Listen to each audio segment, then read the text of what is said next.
Ok, bueno, em, buen día a todos. Eh,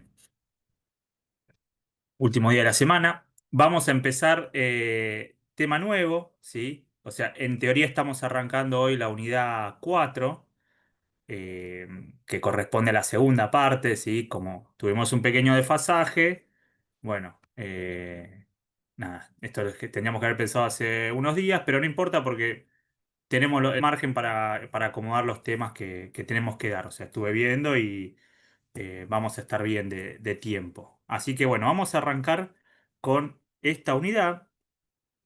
Esta unidad, y voy a compartir pantalla. Y por favor les pido, chicos, como no los puedo ver, me interrumpan, ¿sí? Esto tengo que ajustarlo. Eh, Como es que me interrumpan, hagan preguntas, consultas, ¿sí? Porque vamos a empezar a ver con esta unidad, ¿sí? Los temas más teóricos, ¿sí? Dentro de la economía. O sea, vamos a empezar a discutir un poquito más de cuestiones teórico-conceptuales, ¿sí? Algo vimos, porque cuando vimos la introducción a la parte micro, bueno, algo de eso vimos, así como también en la primera parte vimos algo de teoría. Sí, de refilón. Pero ahora vamos a discutir esencialmente distintas perspectivas, las distintas visiones que hay, ¿sí? Que si quieren podemos separarlas, o sea, hay un gran parteaguas, ¿sí? Que divide a la teoría, al corpus, se dice, corpus vendría a ser el cuerpo, ¿sí? El cuerpo teórico de la teoría neoclásica, de lo que es, lo que son el resto de las teorías que por ahí se conocen como teorías heterodoxas, ¿sí? Que no es un cuerpo uniforme, ¿sí? A diferencia de la teoría neoclásica la teoría neoclásica tiene axiomas y preceptos y supuestos bastante más homogéneos, ¿sí? En la teoría heterodoxa, justamente como es heterodoxa, es más ecléctica, ¿sí? Hay distintas perspectivas, ¿sí? Distintas visiones. eh, pero, sin embargo, a las teorías heterodoxas las junta o las unifica algo, que es lo que vimos al principio en la unidad uno, que tiene que ver con el enfoque de economía política, o sea, un enfoque, ¿sí? Más centrado en aspectos eh, sociales, o sea, se entiende la economía, ¿sí? Como un fenómeno, o sea, o como hechos, los hechos económicos como hechos sociales, ¿sí? Y que por lo tanto atañen a las relaciones sociales, ¿sí? Y por lo tanto, cuando estamos hablando de relaciones sociales, estamos hablando de categorías analíticas como grupos de interés, ¿sí? Que pueden ser trabajadores, ¿sí? Capitalistas, etcétera, que están determinados por el sistema específico en el que están embebidos. ¿Y por qué digo esto? Porque esas categorías analíticas específicas, capitalistas, trabajadores, etcétera, se corresponden con un momento histórico específico, ¿sí? Que está asociado a un paradigma productivo, ¿sí? Y organizacional y social e institucional, que es el del capitalismo. Si nos vamos para atrás y queremos hablar, por ejemplo, de la sociedad feudal, tenemos que hablar de otras categorías analíticas, ¿sí? De los señores feudales, de los siervos, del sector eclesiástico, ¿sí? O sea, es otro contexto histórico. Entonces, las perspectivas heterodoxas en general comparten esta idea, ¿sí? Que existen, ¿sí? Categorías determinadas, categorías históricas, categorías determinadas históricamente, sociales, ¿sí? Y que responden a una superestructura, a grosso modo. Eh, por favor, interrúmpanme si no arrancamos, ¿sí? Vamos a arrancar en esta unidad, vamos a ver específicamente lo que tiene que ver con la determinación del nivel de actividad o las teorías de las cantidades, como se las llama a veces. ¿Y qué son teorías de cantidades? Bueno, las teorías que explican el Producto Bruto, ¿sí? Y que explican la evolución del Producto Bruto, si se quiere, ¿sí? Es decir, qué determina que la economía crezca o no crezca en el corto plazo, ¿sí? No vamos a hablar de teorías del crecimiento de mediano y largo plazo, estamos hablando de corto plazo. O sea, ¿qué explica el crecimiento de la economía en el corto plazo, ¿sí? Y qué explica el crecimiento o decrecimiento de los distintos componentes de la demanda agregada, y otros precios de la macro. ¿Mm? Entonces, el título de la presentación es Ley de Say y Principio de la demanda efectiva. Este es el gran parteaguas, ¿sí? Que divide a las teorías económicas, ¿sí? ¿Por qué? Porque esto realmente marca un quiebre, ¿sí? En la visión del mundo o de la visión de la economía de una teoría. Si una teoría adhiere a la ley de Say, no puede adherir al principio de la demanda efectiva, ¿sí? En general. Y si lo hace, bueno, lo hacen a través de supuestos bastante arbitrarios o ad hoc, ¿sí? En general, por ejemplo, eso se ve en el ISLM. Si el ISLM adhiere al principio de la demanda efectiva, pero considera que en el mediano largo plazo opera la ley de Say. Entonces, bueno, pero para hacer eso tiene que asumir que hay un cambio, ¿sí? En las condiciones eh, productivas y que fundamentalmente por cuestiones de niveles de desarrollo o de crecimiento o de producción, ¿sí? Pasamos de un paradigma a otro. En general, en la teoría heterodoxa que adhiere al principio de la demanda efectiva, no es compatible con el principio de la ley de Say. ¿Mm? Entonces, bueno, vamos a revisar un poco primero esto. La ley de Say, ¿qué es la ley de Say? ¿Sí? Cuándo nace, quiénes adhieren, ¿sí? Las dos líneas de defensa que hay, porque hay una línea de defensa que es más débil y una línea más fuerte, ¿sí? Que está vinculada a la teoría neoclásica o a los neoclásicos. Y después el principio de la demanda efectiva, ¿sí? Eh, Hasta ahí se entiende más o menos la idea. ¿Cómo lo ven?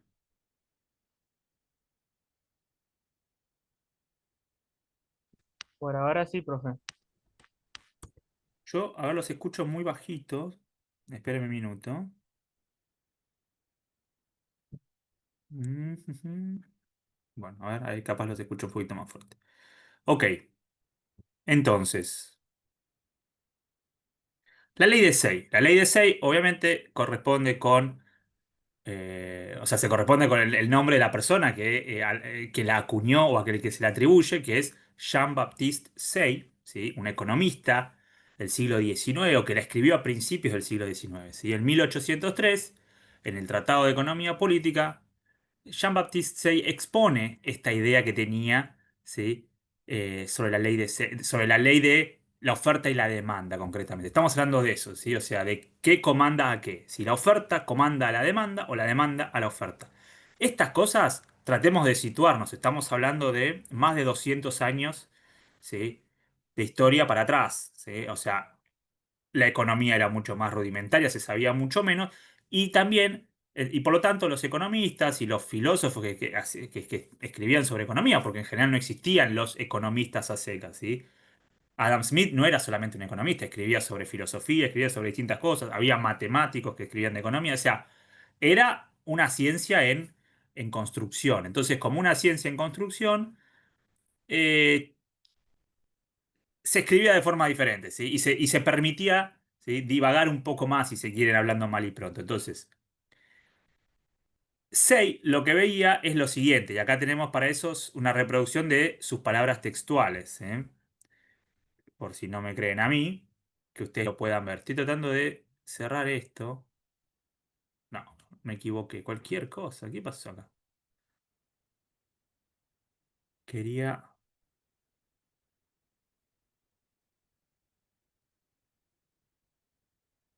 A ver ahí. Ahí estamos. Ahí estamos. ¿Ustedes ven la pantalla completa? Sí, Ok. Entonces, eh, Say decía lo siguiente, ¿no? Que un producto terminado, o sea, cuando un productor, sea lo que sea, un productor de zapatos, un productor de herrero, un productor de lo que fuera, ¿sí? Deme un segundito, un segundo.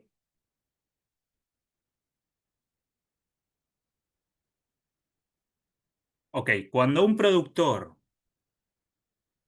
ofrece un producto terminado, ¿sí? Desde el momento, dice, desde ese preciso momento que lo termina, ¿sí?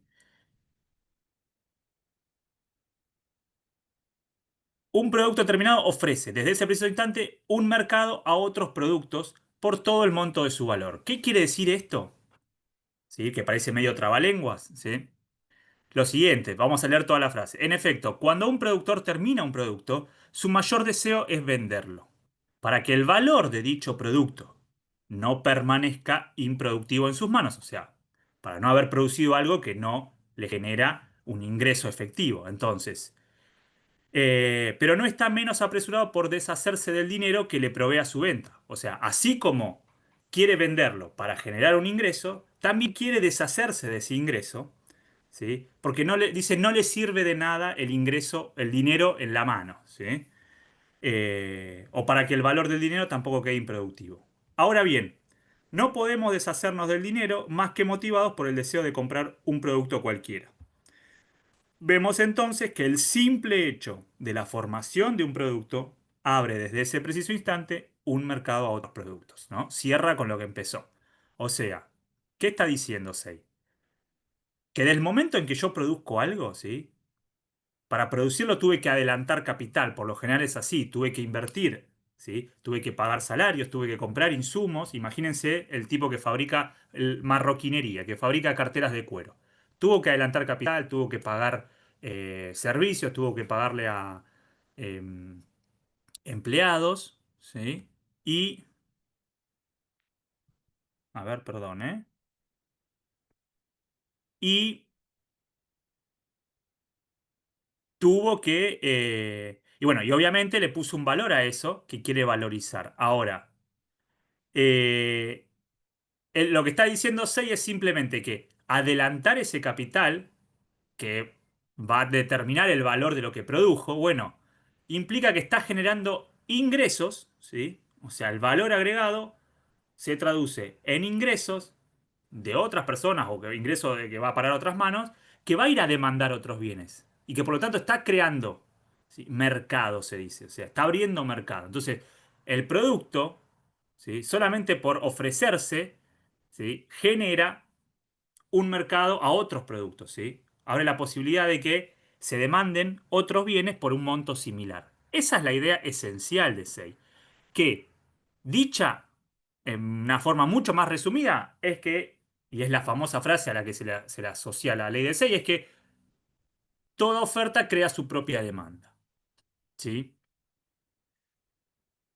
Y en ese sentido vale la pena hacer un comentario, ¿sí? Una digresión, porque cuando se dice, la ley de SEI dice que toda oferta genera su propia demanda. La crítica que a veces se le hace, una crítica que no es la más acertada, es, bueno, pero ¿cómo puede ser que nada garantiza que si vos producís zapatos, por ejemplo, por un valor determinado, zapatos por 100, eso vuelva en una demanda equivalente de zapatos por 100?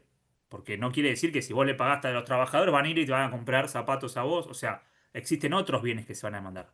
No, no, eso está claro. Sei era muy consciente de eso. Sei lo que dice es que el solo hecho de ofrecer un producto terminado, ¿sí? O sea, o de finalizar un producto que va a ir al mercado, genera ingresos, pero por los costos que tuvo que afrontar, que van a ser ingreso de otras personas, ¿sí? Y que van a ser demanda potencial. Directa, o sea, de tus bienes, o indirecta, ¿sí? Porque va a demandarse a través, o sea, va a crear demanda en otros mercados. Entonces, el simple hecho de invertir y de producir genera demanda. Esa es la idea esencial, ¿sí? ¿Cuál es el, y me adelanto un poquito, o sea, digo, ¿cuáles son las consecuencias de esta ley o esta idea? Bueno, es que en realidad, si la oferta genera su propia demanda, nunca hay problemas de demanda, ¿sí? Todo lo que se produce, ¿sí? Eventualmente, ¿sí? Se vende y por lo tanto se transforma en riqueza. ¿Mm? Esto tenía cierto sentido en el momento en que se pensaba. ¿Por qué? Porque no había grandes desbalances de oferta y demanda, ¿sí? Pequeña digresión al respecto, porque Keynes justamente va a hacer una crítica, y la crítica fundamental de Keynes, que es el que acuña la idea del principio de la demanda efectiva, que es lo opuesto a esto, o sea, ya me estoy adelantando, pero el principio de la demanda efectiva lo que dice es al revés, dice que en realidad la demanda es la que determina cuánto se va a producir, ¿sí? Pero Keynes, cuando hace esta crítica, él consideró clásicos a todos los que aceptaron la ley de Say, ¿sí? Sin embargo, hay que hacer una distinción porque los clásicos que pertenecían al enfoque de economía política, si quieren desde Smith hasta Marx, la mayoría tomaba como válida la ley de Say, ¿sí? Pero no todos, había algunos que no, por ejemplo, Malthus no, Malthus tenía una idea similar por ahí a la de la demanda efectiva, ¿sí? A la idea de que la demanda es la que generaba o traccionaba el producto, ¿sí? Ahora, en cambio, los autores neoclásicos, ¿sí?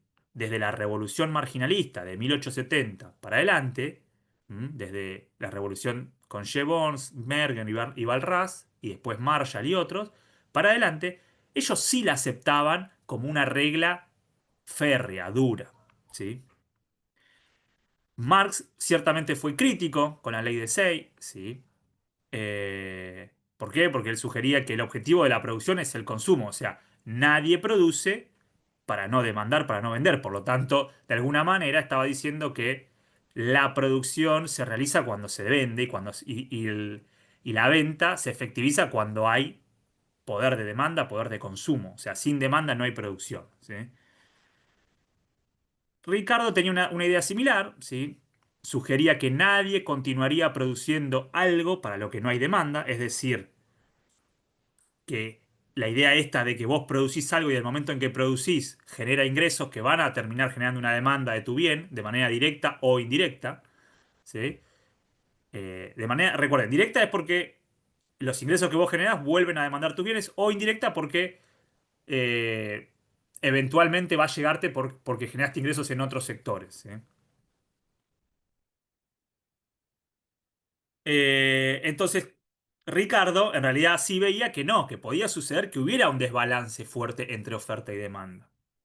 ¿Sí? Sin embargo, ¿sí? Él decía que a largo plazo esas diferencias entre oferta y demanda, ¿sí?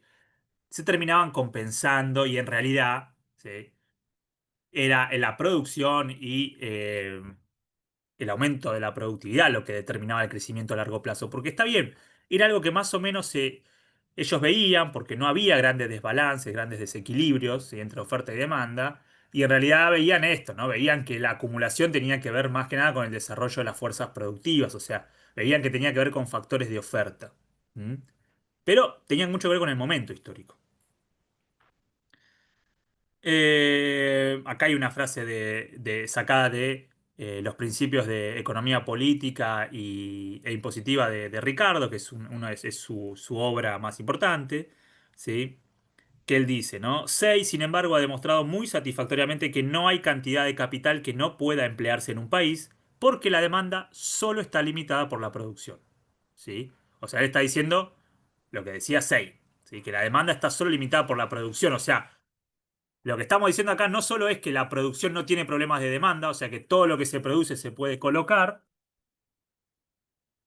sino también que está diciendo que no puede haber una demanda superior a lo que se produce. ¿Mm? Es decir, ningún hombre produce sino con miras a consumir o vender. Y nunca vende sino con la intención de comprar alguna otra mercancía que pueda serle de utilidad inmediata o que pueda contribuir a la producción futura. Al producir, entonces necesariamente se convierte en el consumidor de sus propios bienes o en el comprador y consumidor de los bienes de otra persona. ¿Mm? Esto, que parece medio trabalenguas, esconde algo que es muy importante, que es la idea de que, y es lo que permite que el principio de la ley de Say funcione, que es que básicamente lo que se produce genera ingresos, ¿m? Para consumir otras mercancías. Nadie atesora, nadie se queda con dinero. El dinero es solamente un medio de cambio. Y esa idea es central, es fundamental. El dinero como medio de cambio exclusivamente. ¿Sí? O sea, en el caso extremo, los neoclásicos van a decir el dinero es simplemente un velo que tapa las relaciones de intercambio en la sociedad, de intercambio de bienes y servicios. ¿Sí?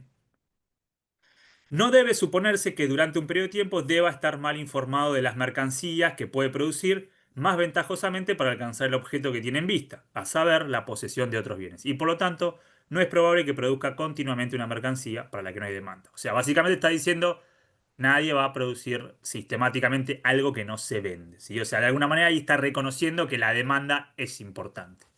Bueno, todo esto, como verán, eran reflexiones sobre la base de lo que ellos iban viendo. O sea, en realidad es interesante esto en términos más epistemológicos, históricos, porque ellos tenían una visión inductiva. O sea, ellos miraban la realidad, trataban de entender la realidad a partir de lo que veían. ¿Sí? Que es lo que se va a romper después, más adelante, con la teoría neoclásica.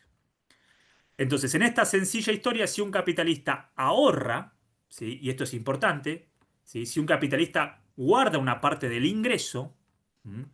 Porque recuerden, y a ver acá les hago una pregunta, aprovecho que no los veo. A ver, a ver,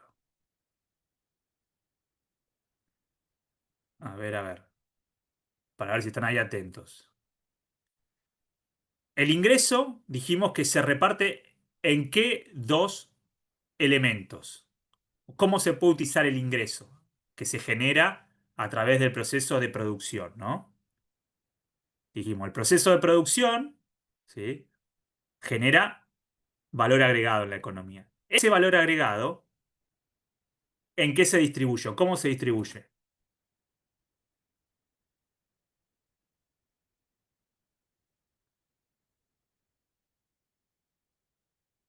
Anímense, ¿eh? Ingreso para las familias. Muy bien, muy bien. Puede ser para las familias, pero recuerden que también, o sea, el ingreso se reparte entre todas las personas, ¿sí? Pero obviamente después hay personas que tienen un rol dentro de la sociedad, que es, por ejemplo, ser asalariados, o sea, participan del proceso productivo como asalariados, y otros que participan como capitalistas, ¿no? Pero en todo caso, son todas personas que reciben ingresos. Ese ingreso, ¿cómo lo pueden usar?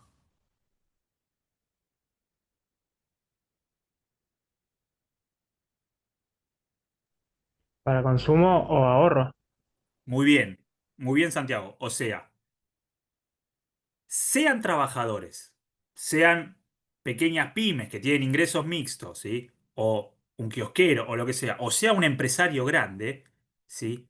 Todos perciben ingresos. Ahora, lo que va a cambiar entre ellos es la proporción, cuánto van a destinar a consumo y cuánto a ahorro, ¿no? Pero, en todo caso, todos, en mayor o menor medida, van a ahorrar una partecita de ese ingreso, ¿sí?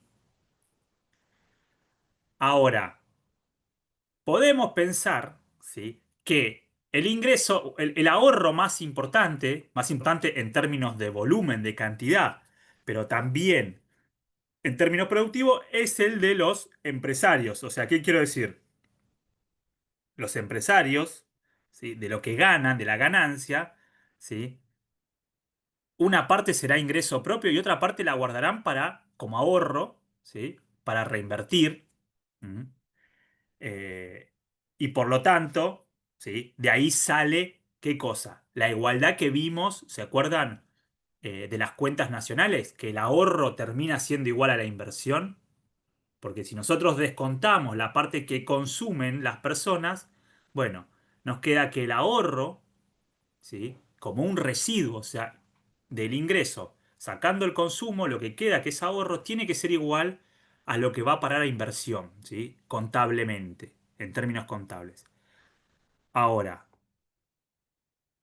¿qué determina qué?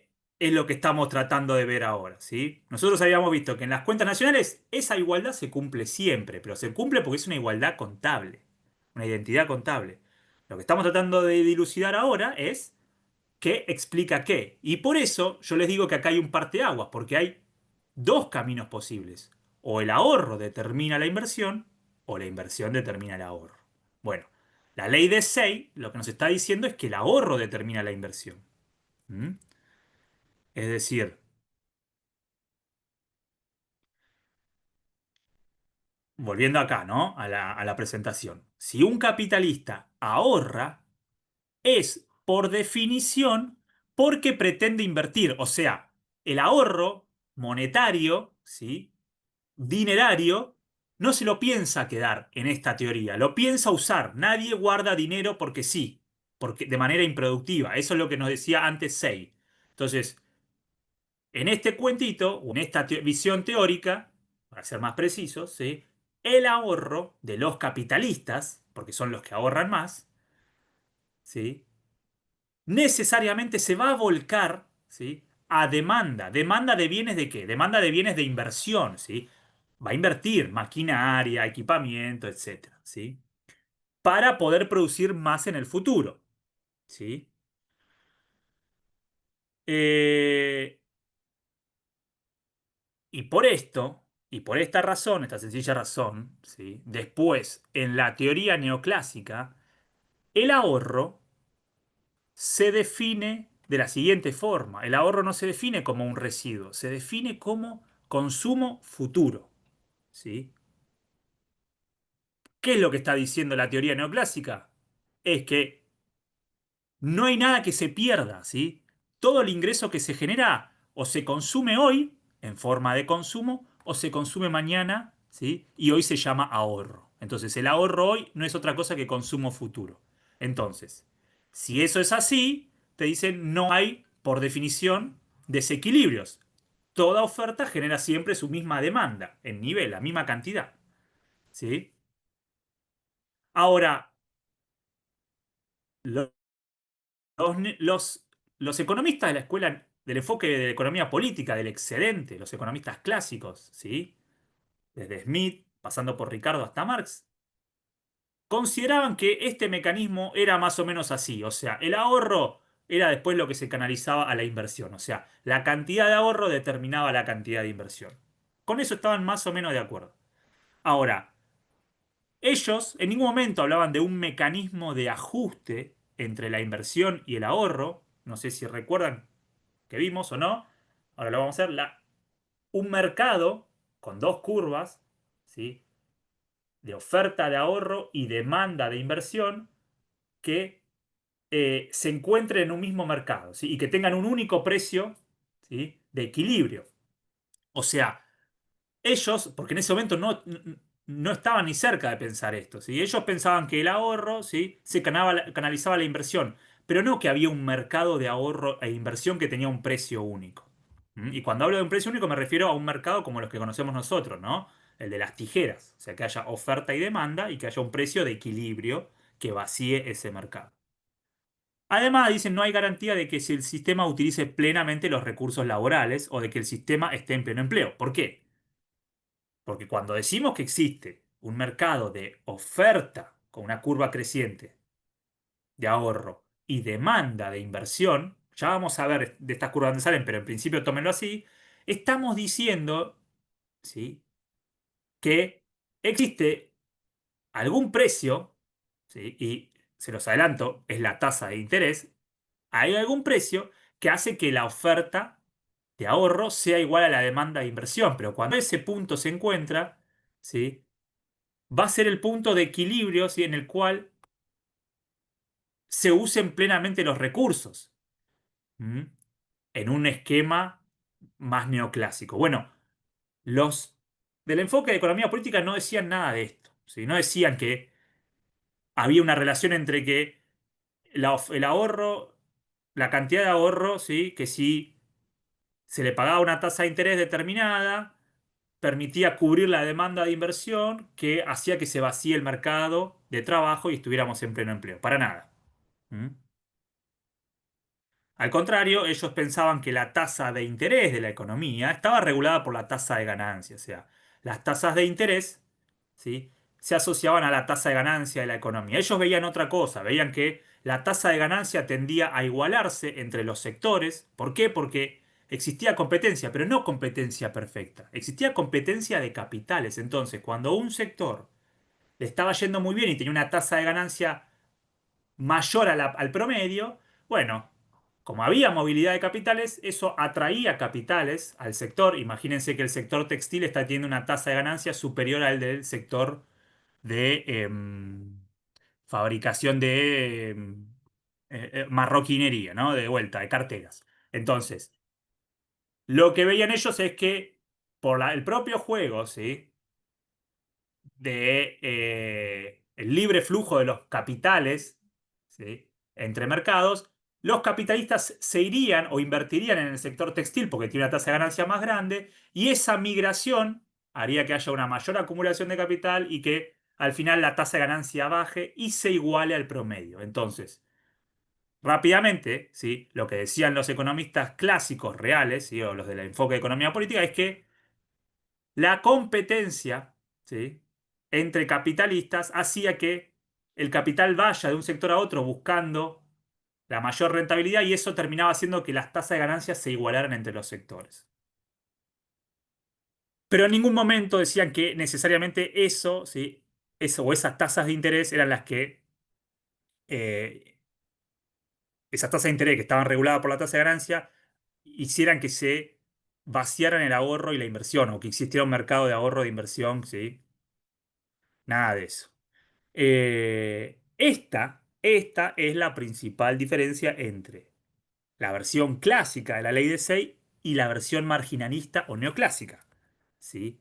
O sea, los neoclásicos, ¿sí? Después de la revolución marginalista, van a llevar este argumento al extremo, lo van a potenciar muchísimo, van a decir, la tasa de interés, ¿sí? Y en particular, si quieren, la tasa de interés natural, una tasa de interés que no se conoce, que no es la del mercado, pero que existe para ellos, ¿sí? Va a ser el mecanismo que va a ajustar, ¿sí? La cantidad de oferta de ahorros con la cantidad de demanda, ¿sí? De inversión, ¿m? Que es lo que se conoce como la teoría de los fondos prestables. Parece complejo, pero lo podemos ver en un grafiquito de manera muy sencilla. Ahora creo que lo vamos a ver, ¿sí? El punto es que al decir esto, ellos están creando un mercado para la oferta y demanda de ahorro, ¿sí? Que se puede regular con la suba o baja de tasa de interés y que puede encontrar una tasa de natural de equilibrio que es compatible con el pleno empleo, ¿sí? Entonces, un exceso de oferta de ahorro de fondos, por ejemplo, para inversión, sería eliminado por la tendencia de la tasa de interés monetaria a equilibrarse con la tasa natural. O sea, si por algún motivo aumenta la oferta, y la oferta supera la demanda de inversión, caería la tasa de interés hasta un punto igual a la tasa de interés natural, que haría que aumente la demanda de inversión y caiga la oferta y encuentre un equilibrio. Pero ¿cuál sería ese equilibrio? Sería, o casualidad, el equilibrio de pleno empleo. O sea, el equilibrio que vaciaría todos los mercados, incluido el mercado de trabajo. ¿Sí? Esa es la idea. Eh, la inversión, dice, puede desviarse del nivel de equilibrio de ahorro solo a corto plazo. Y la teoría neoclásica va a aceptar la ley de Say en esta nueva versión a largo plazo. Entonces, para que una tasa de interés lleve a un aumento de la demanda de inversión, debe darse el caso de que la mano de obra se utilice plenamente y las empresas decidan sustituir el capital por trabajo. En la versión marginalista, la ley de Say implica pleno empleo en el mercado laboral. ¿Sí? O sea, por el momento lo que quiero es que se queden con esta idea, que en la teoría marginalista, ¿sí? La ley de Say le da una vuelta de tuerca y dice que en competencia y en particular en libre competencia, no solo el ahorro y la demanda, ¿sí? De inversión pueden encontrar un punto de equilibrio, ¿sí? Una tasa que los equilibra, que los hace que sean iguales, la oferta con la demanda, y por lo tanto se vacíe ese mercado, sino que ese equilibrio va a ser el de pleno empleo, ¿sí? Que no es algo que decían los otros. Ellos están diciendo algo que es mucho más fuerte conceptualmente, ¿sí? Porque lo que están diciendo es que si vos dejás que los mercados se regulen solos, ¿sí?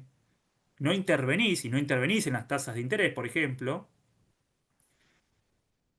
solo el ahorro va a encontrar un nivel de equilibrio, ¿sí? En el mercado, o el mercado se va a encargar de generar una tasa de interés de equilibrio que haga que la oferta de ahorro sea igual a la demanda de inversión, y esa demanda de inversión y ese nivel de ahorro va a ser el compatible con el de pleno empleo, va a ser aquel que va a permitir que la producción, ¿sí? Sea la producción de pleno empleo, ¿sí? La producción donde estemos empleando a toda la gente que quiere trabajar ese salario. Bueno, es como algo bastante, o sea, se entiende, o sea, ya se alejan de la mirada más inductiva de los clásicos, digo, que miraban la realidad y trataban de entenderla, y empiezan a modelizar la economía, pero en función de supuestos muy fuertes, ¿sí? Muy fuertes. La ley de Say en el modelo neoclásico no niega la posibilidad de sobreproducción, o sea, no niega que pueda haber sobreproducción relativa en un sector de la economía o mercado, ¿sí? Porque los productores podrían no disponer de toda la información relevante, ¿sí? Información completa, y no ser suficientemente previsores de las cantidades que se mandarán. Ahora, si un sector, ¿sí? produce más de lo que se demanda, o de lo que demandan de su producto, el mercado, si hay libre competencia o hay libre movimiento de los precios, se va a encargar de equilibrarlo. ¿Cómo básicamente? Bueno, porque en este mercado, ¿sí? Si hay una sobreproducción, el productor va a bajar los precios, ¿sí? Y los precios van a bajar y cuando bajen, en realidad van a hacer que suban en términos relativos los de otro bien. Entonces, se va a dejar de demandar otro bien y se va a empezar a demandar más de este bien. Y entonces, el movimiento de los precios va a hacer que se ajuste la oferta con la demanda de este mercado y del otro mercado, ¿sí? O sea, esto en el extremo, ¿sí? es lo que modelizó Walras, León Walras, con un sistema de ecuaciones para muchos mercados. Básicamente lo que decía, o sea, para que entiendan, veían la economía esto, ¿no? Como muchos mercados que tienen oferta y demanda, ¿sí? Y que tienen brechas. Puede haber exceso de oferta o exceso de demanda. El punto es que cuando había un exceso de oferta, el mecanismo de precios, ¿sí? De regulación mediante los precios, del libre juego de la oferta y la demanda, se va a encargar de vaciar este mercado. ¿Por qué? Porque si hay una sobreoferta, por ejemplo, en un mercado, como dijimos recién, el precio va a tender a bajar ahí. Y cuando tiende a bajar, también va a bajar en relación a otros precios. Entonces, si hay un mercado que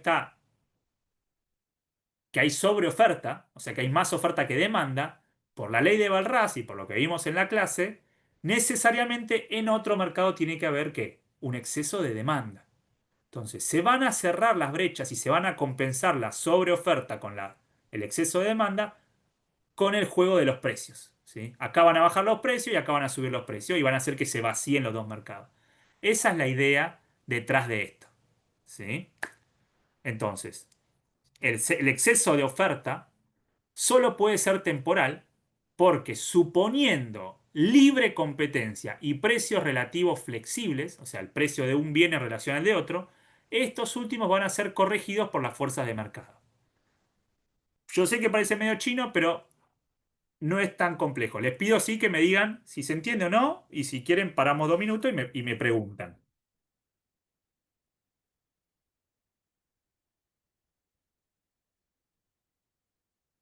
Ariana me hace ok, se entiende. ¿Alguno más? ¿Alguno que no entienda lo que estoy diciendo y me diga, profe, no entiendo nada?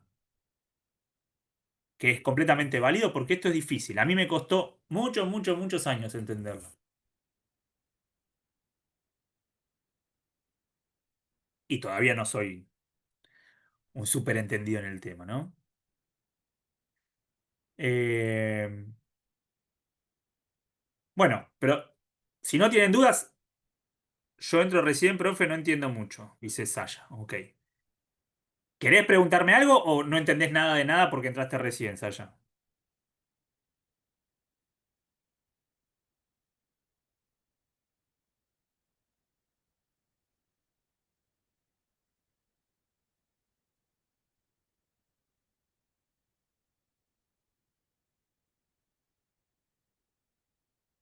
Ok,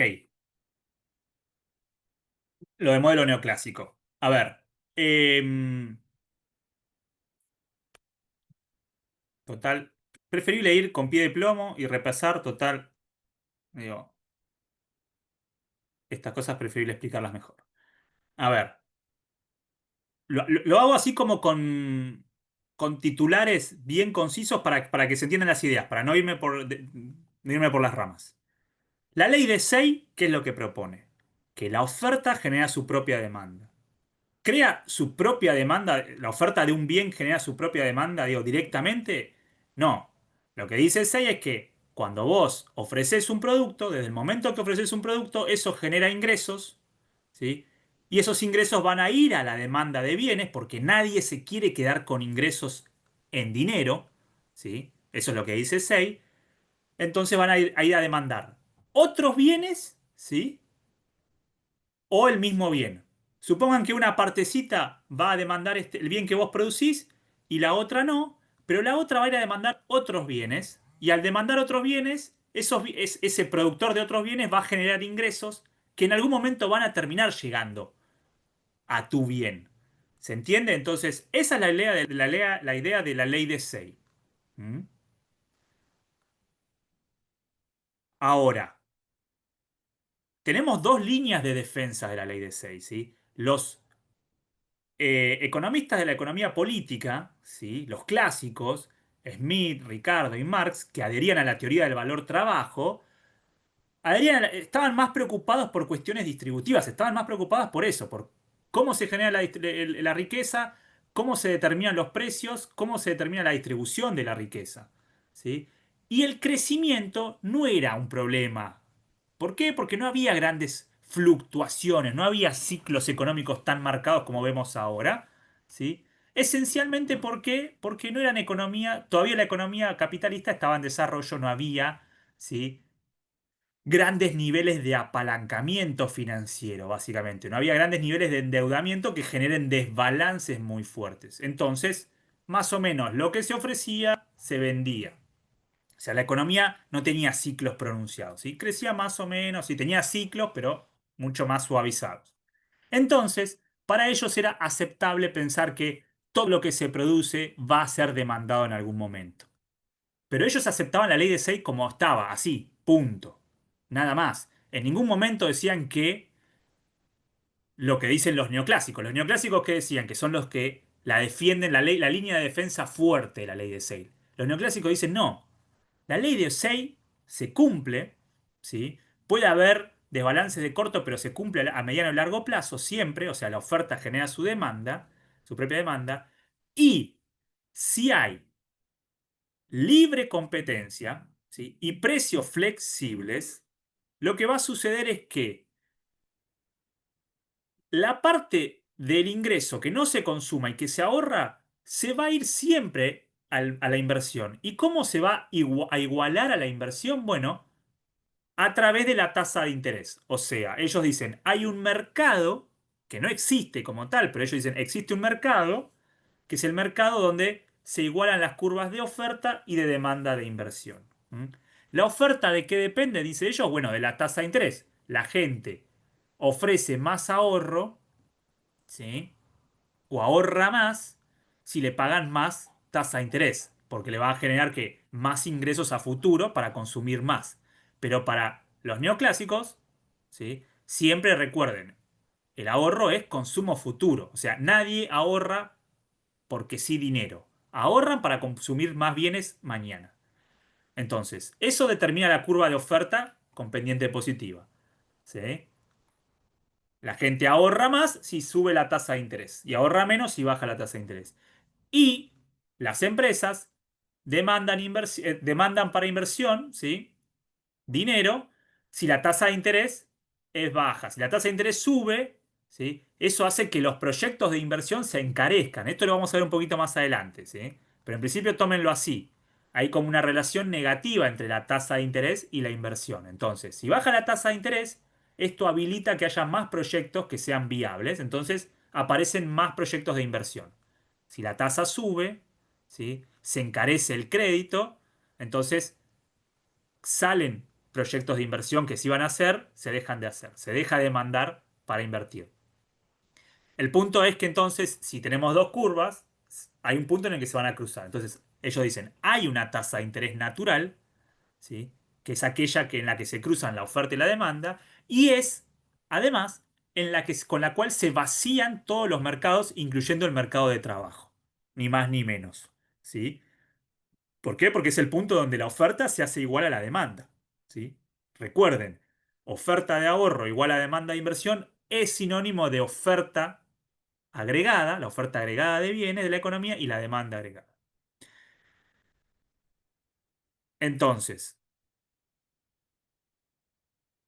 esto para los neoclásicos, ¿sí? Sucede si hay libre competencia, ¿sí? Y precios flexibles, o sea, no haya nada que intervenga en los precios. O sea, el punto para ellos es este, para los neoclásicos. Los neoclásicos dicen la economía de libre mercado, ¿sí? Donde no hay intervención de nadie, no hay intervención del Estado, no hay fijación de precios, es la mejor opción. ¿Por qué? Porque es la que te va a llevar a un equilibrio, ¿sí? De la economía y en particular del ahorro con la demanda de inversión, que va a ser igual, o sea, a un punto de equilibrio que va a ser aquel en que se vacían los mercados, incluyendo el mercado de trabajo, o sea, en el que no vas a tener desempleo, ¿sí? O sea, o el punto en el cual vas a estar empleando toda la fuerza de trabajo. Esa es la idea del modelo neoclásico, ¿sí? El modelo neoclásico se ajusta a la ley de Say. Y si quieren, lo que vimos en micro y lo que se tomó, recuerdan, en el parcial, la idea de la función de producción con una curva como S, bueno, lo que esconde atrás es esto, ¿sí? O sea, no hay una curva de demanda en ese gráfico, solo hay una curva de función de producción. ¿Por qué? Porque lo que dice es que las empresas deciden producir cuánto y cómo, ¿no? Sin importar la demanda.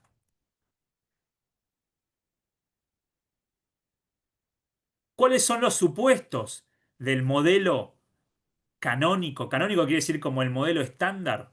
¿Mm? Que es el de equilibrio general barrasiano.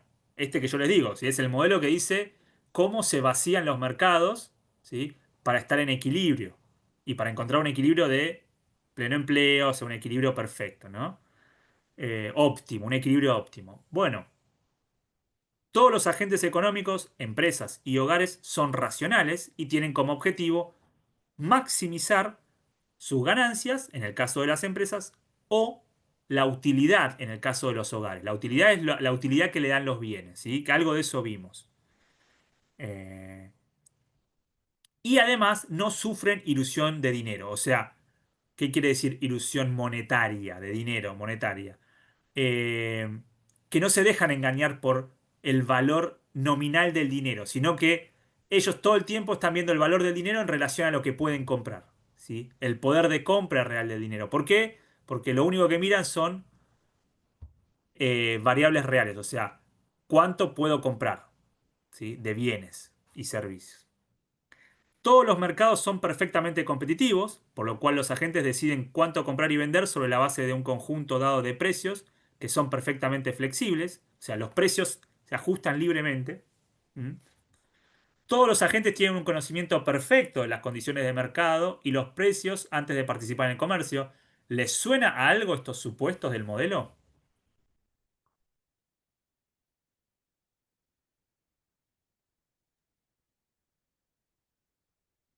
Puede ser que la competencia perfecta. Exactamente. Estamos hablando de eso, ¿sí? Es un modelo de competencia perfecta, ¿no? El de equilibrio general balrasiano. O sea, ¿qué es lo que hace Balras? Lleva la idea de la competencia perfecta que nosotros veíamos por ahí en un mercado, ¿sí? En un equilibrio parcial, se dice un modelo de equilibrio parcial. Los modelos de equilibrio parcial son los modelos de equilibrio de un mercado. Por ejemplo, el mercado de la pera o el mercado de la banana, como vimos en el parcial, ¿sí? Bueno, Balras dice en realidad, yo puedo extender esta idea a todos los mercados y puedo decir que todos los mercados están conectados, ¿sí? A través de esto, que es el mecanismo de precios, ¿sí? De los precios relativos, de cuánto valen las cosas en relación a otras cosas, ¿sí? Recuerden, así como en economía nos interesan las variables reales, también nos interesan los precios relativos de las cosas, no los precios absolutos. O sea, a mí no me sirve de nada saber que las peras salen 3.000 pesos el kilo, sino que me sirve saber cuánto salen en relación a otros bienes, ¿sí? Entonces, los precios relativos es la relación de los precios de la pera con el precio de la manzana, por ejemplo. Entonces, lo que estamos diciendo es que por medio del mecanismo de libre variación de precios, ¿sí? Es que se ajustan las cantidades, ¿sí? Entonces, si en un mercado yo tengo sobreoferta, por ejemplo, en el mercado de la manzana hay más oferta de manzanas que demanda, ¿qué va a suceder? Bueno, va a tener que ajustar el precio. Desde el momento que el precio de la manzana empiece a bajar porque hay una sobreoferta, también va a bajar el precio de la manzana en relación a la pera, por ejemplo. Entonces la pera se va a encarecer, ¿sí? Y recuerden que esto lo vimos cuando vimos la función de demanda, ¿no? Cuando veíamos la función de demanda veíamos que, ¿qué es lo que podía desplazar la curva de demanda? Bueno, uno de los factores que podía desplazar la curva de demanda era un cambio en el precio de un bien cercano. ¿Sí? Entonces, si el precio de la manzana baja en relación al precio, el precio de la pera, ¿qué va a pasar en el mercado de la pera? Y bueno, la demanda se va a correr. ¿Para dónde se va a correr la demanda? Les pregunto.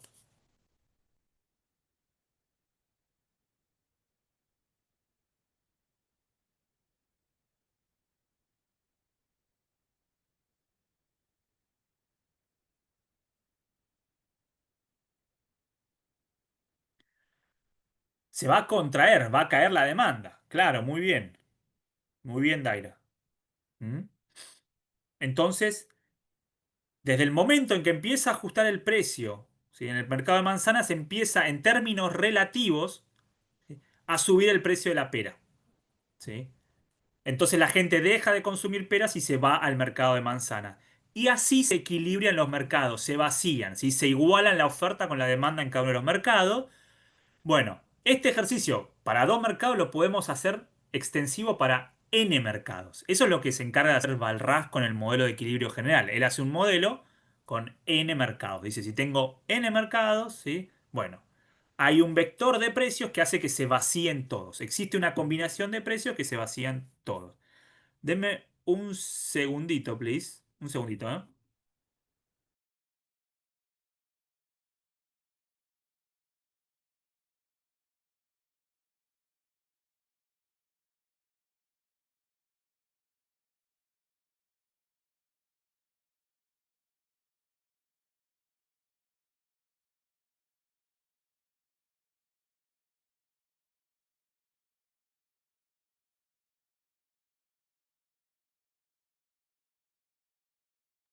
Estamos de vuelta. Ya estamos. Ok, entonces, bueno, a mí me interesa que se queden con la idea, en todo caso, los supuestos, ¿sí? No vamos a ver el modelo de equilibrio general barrasiano porque es muy difícil, ¿sí? Es muy complejo. Pero me interesa que tengan la idea, ¿sí? De cómo funciona y de cómo opera. El punto, sobre todo el punto es que si se dan todos estos supuestos, ¿sí? Si los agentes son racionales y siempre buscan maximizar sus ganancias o maximizar la utilidad en el caso de los hogares, los consumidores, ¿sí? Y todos los mercados son perfectamente competitivos, o sea que se mueven libremente los precios, ¿m? Y hay más o menos información perfecta, bueno, eso me asegura que el modelo encuentre un equilibrio, si exista un vector de precios que vacíe todos los mercados y encima me asegura que en el mercado de trabajo, que es uno de los tantos mercados, encontremos un equilibrio de pleno empleo. Entonces, claro, es una propuesta linda, cierra muy bien esto, ¿sí? Al menos, digo, desde lo que dice el folleto, ¿no?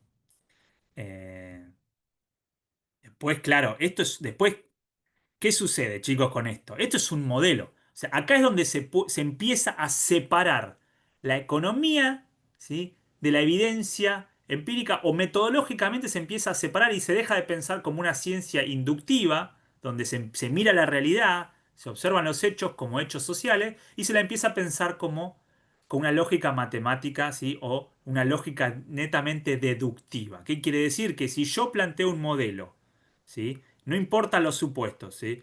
Y ese modelo matemáticamente demuestro o derivo, ¿sí? Y llego a unas conclusiones y esas conclusiones se derivaron lógicamente, entonces está bien y el modelo está bárbaro y así funciona la economía y punto. San se acabó. No importa si es lo que vemos en la realidad o no, ¿sí? O sea, llegan al extremo de decir eso, ¿sí?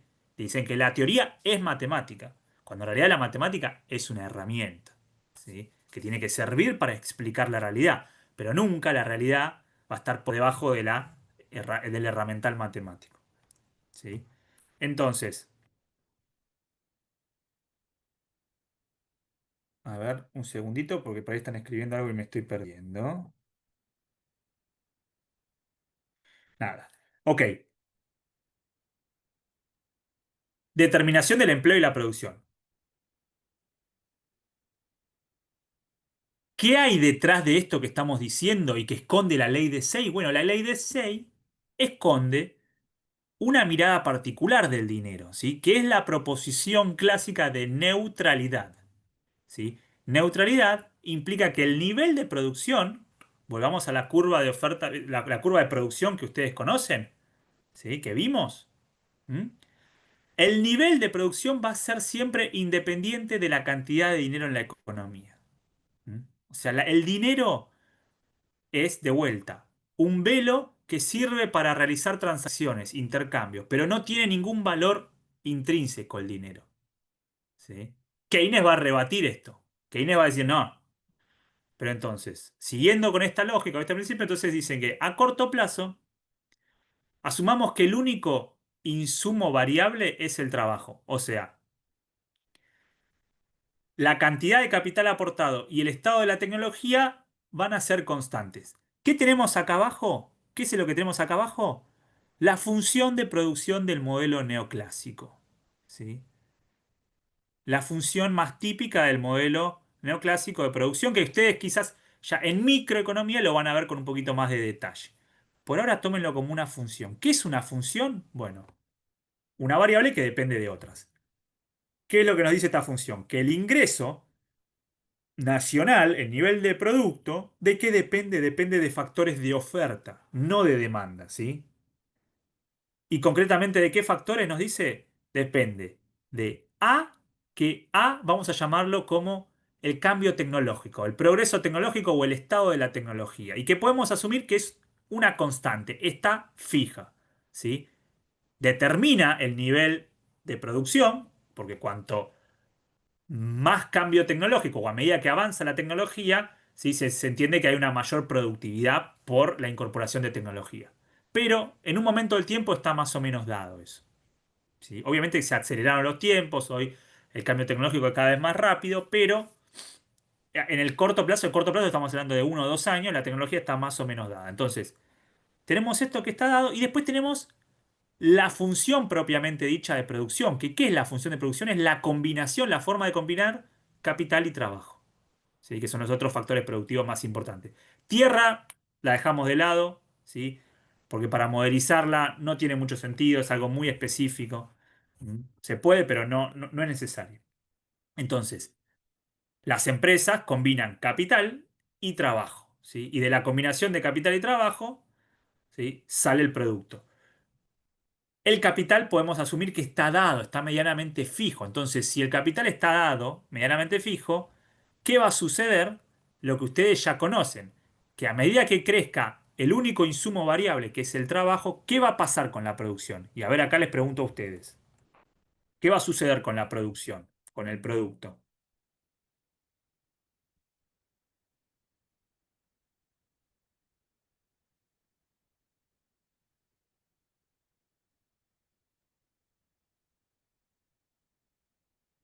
¿Qué se desprende de la función de producción neoclásica? ¿Qué ley?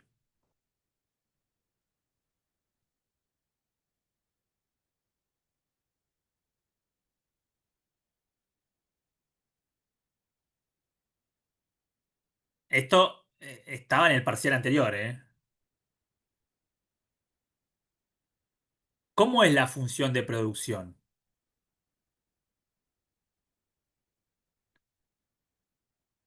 Pensemos lo siguiente, si el- la tecnología está dada y el capital está fijo y solo varía el trabajo, ¿qué va a pasar a medida que crezca el trabajo con el producto, con lo que se produce? ¿Cómo va a ser esta combinación?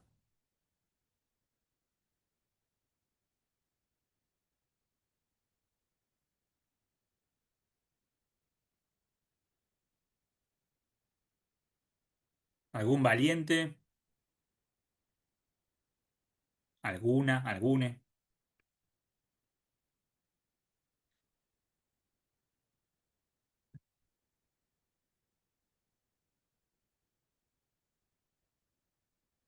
Arriesguen, chicos, arriesguen porque si no se hace medio aburrida la clase. Muy bien, Micaela. La ley de rendimiento marginal decreciente, ¿no? ¿Qué es lo que nos decía? Bueno, que a medida que yo incorporo trabajadores, este L piénsenlo como cantidad de empleados, ¿sí? Con 100 empleados, imagínense que esto representa la función de producción de toda la economía, ¿no? ¿Sí? porque estamos hablando ya en términos macroeconómicos, entonces estamos hablando de una función de la producción agregada. Pero imagínense que la economía es una economía rudimentaria donde solo se produce petróleo, ¿sí? Somos eh, un estado petrolero, ¿sí? Bueno, con 100 trabajadores, la producción, y si se quiere dividido por el trabajo, la productividad, y si lo dividimos por L, tendríamos la productividad. Con 100 trabajadores, la producción va a ser de un nivel determinado, ¿sí? Imagínense que con 100 trabajadores producimos 1000 barriles. Con 200 trabajadores producimos, en vez de 2000, 3000 barriles. O sea, productividad creciente, ¿sí? Ahora, con 300 trabajadores ya no producimos, ¿sí? 6000 o más. No, producimos 5000. ¿Mm? O sea, se frena o la productividad crece de manera constante. ¿Mm? O sea, llegamos a un punto de inflexión. ¿Por qué? Porque pasamos de 100 a 200 y de 200 a 300 trabajadores. A partir de los 300, imagínense que sumamos 100 trabajadores más y la producción había pasado de 1000 a 3000, de 3000 a 5000 y ahora pasa de 5000 a 6000. Entonces, ¿qué empieza a pasar? La producción crece, pero marginalmente decreciente, porque antes había crecido 2000 barriles y ahora 1000. Y si sumamos 100 empleados más, ¿sí? Pasamos a 500, en vez de 6000 vamos a tener 6500 de producción. O sea, aumentó 500 nada más. Y cuanta más gente metamos, cada vez va a ser menor el incremento, ¿sí? O sea, hasta el punto en que se achate la producción. Ya no vamos a producir más. ¿Por qué? Porque estamos metiendo más gente, ¿sí? En los campos, en los yacimientos y demás, pero para trabajar con la misma cantidad de máquinas, con el mismo stock de capital. Entonces, desde esta lógica, esto lo que nos dice es que vos no vas a poder aumentar la producción más. O sea, simplemente vas a estar sumando gente, pero que no va a estar agregando nada de producción. No te va a poder ayudar a aumentar la producción, ¿sí? ¿Se entiende el concepto? ¿Me siguen o no? Sí, Ok. Entonces, acá podemos ver, ¿sí? Gráficamente una función de producción, ¿sí? A veces la graficamos como una S, a veces así. O sea, con una S quiere decir que en realidad al principio tenés productividad marginal creciente y después se estanca y después decreciente. El punto es que las funciones de producción neoclásicas siempre en algún punto empiezan a tener, ¿sí? Una productividad marginal decreciente, ¿sí? O sea, se llama productividad marginal decreciente, ¿sí? O sea, la derivada primera respecto del trabajo es positiva, la derivada segunda es negativa. ¿Mm? Y entonces, bajo esta lógica, ¿qué sucede? Eh, ¿Cómo puede aumentar el empleo? ¿Sí? Porque piense que para cada punto de producto hay una cantidad de trabajo. Imagínense que estamos en L0, ¿no? Bueno, para L0, que sería una cantidad de trabajadores, supónganse 100, el producto va a ser Y0. Si queremos aumentar el producto, ¿m? Y necesitamos contratar más gente, bueno, ¿cuál es la condición? Bueno, lo que nosotros vimos en micro, ¿sí? Que para pasar de L0 a L1, como la productividad es decreciente, ¿sí? Piensen que la pendiente acá es mucho más pronunciada que de A a B. Necesariamente, o sea, lo que tiene que pasar es qué cosa. Que para aumentar en el mercado de trabajo, gráfico B, el de al lado, acá, tenemos qué cosa? Tenemos los salarios reales y la productividad marginal del trabajo, que es la curva de demanda, y la cantidad de empleo. Necesariamente, para pasar de L0 a L1, o sea, para que aumente la cantidad de trabajo, tiene que suceder qué cosa? Tiene que bajar el salario real. ¿Por qué? Porque lo que estamos asumiendo es que la demanda de trabajo está vinculada con la productividad marginal. O sea, Atrás de la curva de demanda que tiene pendiente negativa está la curva de productividad marginal. Entonces, a este salario, W sub PA, que es igual a la productividad marginal para esta cantidad de empleo, de esta cantidad de gente, bueno, a este salario yo no puedo contratar más gente, porque si sumo más gente, ¿qué va a pasar? Les pregunto a ustedes. Imagínense que pagamos este salario. W sobre P es el salario real, ¿no? Se paga este salario real para esta cantidad de gente. Imagínense que la empresa decide aumentar más gente, pero la gente no está dispuesta a que se mueva el salario o el Estado le dice no puedes bajar los salarios. ¿Qué estaría sucediendo? A ver, ¿quién me puede decir? ¿Por qué el salario en este modelo no podría quedarse acá fijo?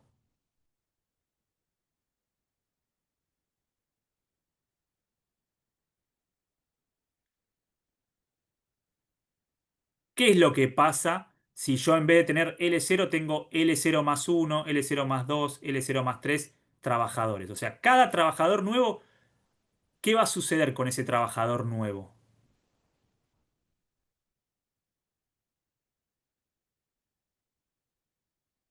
¿Cómo va a ser el ingreso marginal adicional que genere cada trabajador nuevo?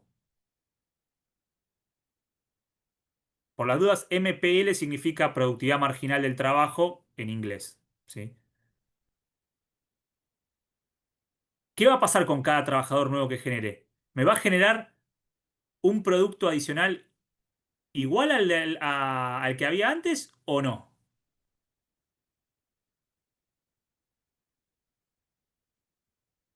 Bueno, no. La productividad marginal de cada trabajador nuevo es decreciente. Es esto que se ve acá. A ver, no sé si se ve lo que estoy diciendo. ¿Se entiende esto que digo? Si yo estoy acá en L0, ¿no? Si yo sumo un trabajador nuevo,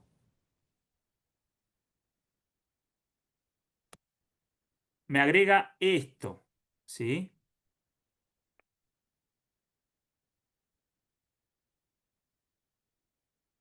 Si yo sumo otro trabajador, ¿sí? Me agrega esto de ingreso marginal. Y si yo sumo otro acá, el ingreso que empieza a pasar, le empieza a caer. ¿Lo ven eso? ¿Ven eso? El ingreso adicional de cada uno cae porque tiene que ver con la pendiente de esta curva. O sea, acá tengo una pendiente así. A ver si me sale. Acá tengo una pendiente así. Y a medida que las pendientes se van achicando, es porque en realidad la productividad va cayendo del trabajador. ¿Lo ven eso, chicos? Sí, profe. Creo que ahí me Bueno, quedó más claro. ok. Esa productividad marginal es lo que está atrás de la curva de demanda. Entonces, la curva de demanda es esto, es la productividad marginal. Entonces, si yo aumento de L0 a L1, la productividad marginal va a caer. Esto va a caer. Entonces, si... Y la productividad marginal de cada trabajador nuevo es el ingreso marginal adicional, o sea, el ingreso marginal adicional que tiene la empresa. Si el ingreso marginal de un trabajador nuevo cae de acá a acá, bueno, el costo de ese trabajador no puede estar por encima, porque si no ya no estoy maximizando beneficios, estoy perdiendo beneficios marginalmente. ¿Se entiende? Entonces, necesariamente en este modelo, un aumento del empleo solo se da si hay una caída del salario real. Entonces, para pasar de A a B, tiene que haber una caída del salario real. ¿Sí? Que en realidad no es otra cosa que un cambio de precios relativos entre capital y trabajo. O sea, se tiene que abaratar el trabajo en relación al capital para que aumente la cantidad de trabajadores. ¿Sí? O el salario real tiene que acompañar la productividad marginal del trabajador. ¿De qué forma, ¿sí?, puede aumentar el salario de los trabajadores? Bueno, ellos te dicen con un aumento de con un aumento, un salto tecnológico. Por ejemplo, si tuviéramos un salto tecnológico por una innovación, por con la incorporación de nueva tecnología que hace que cada trabajador sea más productivo, cada trabajador, o sea, la misma cantidad de trabajadores produzcan más, ¿sí? Por este salto tecnológico, bueno, podríamos tener un desplazamiento de la curva para arriba. O sea, pasamos de una tecnología o un nivel de tecnología A una tecnología A asterisco. Entonces, el producto y el producto por trabajador, o sea, la productividad. Recuerden esto, chicos. El producto, el ingreso, dividido la cantidad de trabajadores, es la productividad. Es un indicador de productividad. ¿Cuánto produce cada trabajador? Entonces, el salto productivo por una incorporación de tecnología es lo que me permitiría que la curva de demanda se desplace para arriba, ¿sí? Y pague un salario más alto, ¿sí? A la misma cantidad de trabajadores. ¿Por qué? Porque hubo un salto de productividad. Entonces la productividad por trabajador aumentó. Si aumentó, entonces las empresas van a estar dispuestas a pagar mayor salario, ¿sí? Para retener esos trabajadores. ¿Mm? Eh, Porque recuerden, acá no estamos viendo una curva de oferta, pero podríamos hacer una curva de oferta de trabajo con pendiente positiva. Entonces, si se desplaza la curva de demanda de trabajo, necesariamente va a hacer que suba el salario, ¿sí? Porque va a haber competencia entre los capitalistas, entre las empresas, por los trabajadores, ¿sí? Y van a estar dispuestos a pagar más salario. ¿Por qué? Porque aumentó la productividad, ¿sí?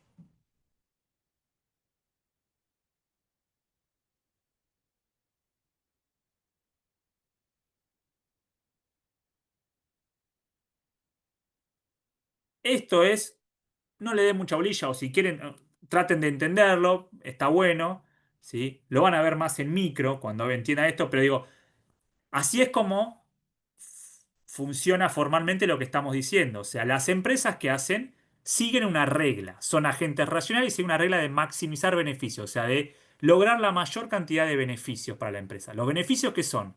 La diferencia entre el ingreso y los costos totales, ¿no? Entonces buscan maximizarlos. Entonces, ¿cómo los maximizan? Bueno, siguiendo en competencia perfecta, ¿qué regla? Que el costo marginal, ¿sí? Sea igual al precio.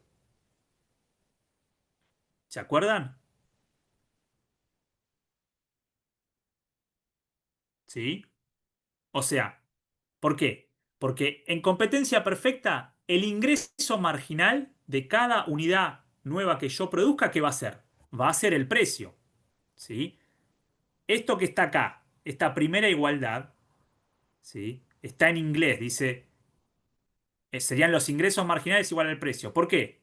Porque es esto, si yo tengo, ¿sí? Un precio,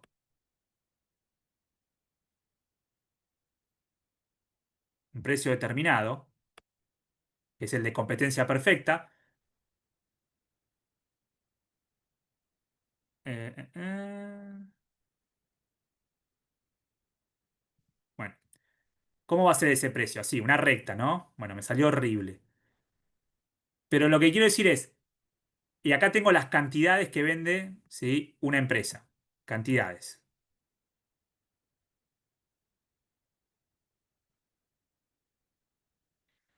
Si vende tanto, por ejemplo, 10, ¿sí?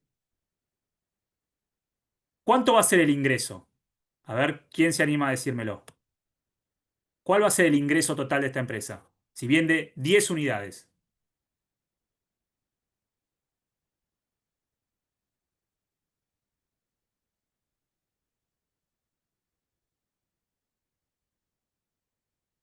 ¿Cuál va a ser el ingreso total de esta empresa? Si vendo 10.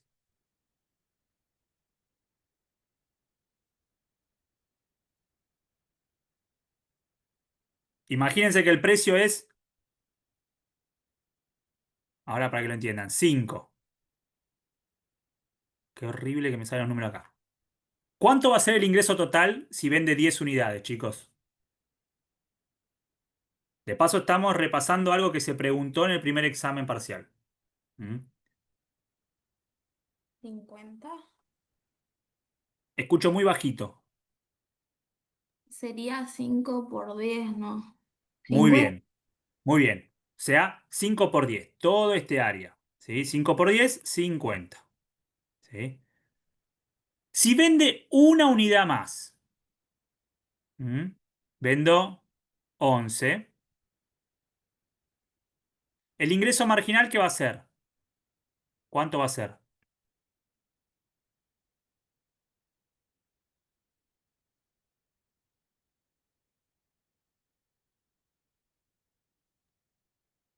Va a ser,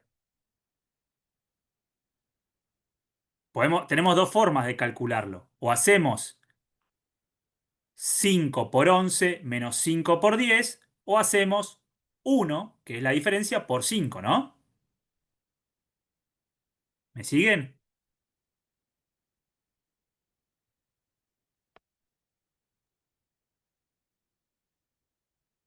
¿Me siguen o no, chicos? Sí, sí. Entonces, le voy a poner ingreso marginal así, pero el ingreso, ¡ay, qué feo, che! ¡Uh! El ingreso marginal es 5. Si alguien entiende esto. 5. O sea, siempre va a ser 5, porque si vende 12, como el precio no cambia, el ingreso marginal va a ser 5. 5, 5, 5. Entonces, en competencia perfecta, el ingreso marginal, esto, es igual al precio. ¿Sí? Y al mismo tiempo, ¿qué va a hacer la empresa? Bueno, la empresa va a tener una curva de costos. ¿Sí? Recuerden, y esto lo vimos. Esto lo vimos en la parte micro. O sea, la empresa que enfrenta un nivel de precios que es como una recta, o sea, completamente, infinitamente elástico, ¿sí? O sea, puede colocar supuestamente una empresa todas las cantidades que quiera porque las empresas son muy chiquitas, pero enfrenta una curva de costos que va a ser como, dijimos, va a ser creciente por lo general, ¿no? ¿Por qué? Porque hay costos marginales decrecientes, ¿sí? Entonces, los costos marginales no van a ser fijos, van a ir variando, van a ir aumentando, ¿sí? Y la empresa, mientras los costos marginales estén por abajo del precio, está ganando, ¿sí? ¿Hasta dónde va a ofrecer la empresa? Va a ofrecer hasta el punto, ¿en qué cosa? A ver si alguno me dice.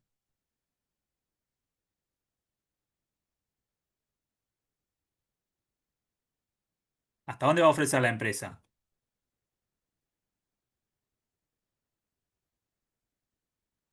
Hasta que el costo marginal sea igual al precio. En realidad hasta antes, un poco antes. Hasta el punto que sea igual, ¿no? Está bien. ¿Por qué lo va a hacer hasta el punto que sea igual? Porque la empresa busca maximizar los beneficios, busca tener la mayor cantidad de esta superficie que está abajo, ¿sí? ¿Se entiende? O sea, busca quedarse con la mayor área, todo esto que está acá, que es la diferencia entre el precio y coso, son beneficios. Entonces, cuando llegamos a este punto, que sería el punto donde los beneficios se hacen ceros, no es que la empresa no ganó, ganó con todo lo que vendió antes. ¿Sí? Eh, entonces, por un lado tenemos que el precio es igual al ingreso marginal y la empresa va a producir hasta que el precio cubra los costos marginales. ¿Sí? Eh,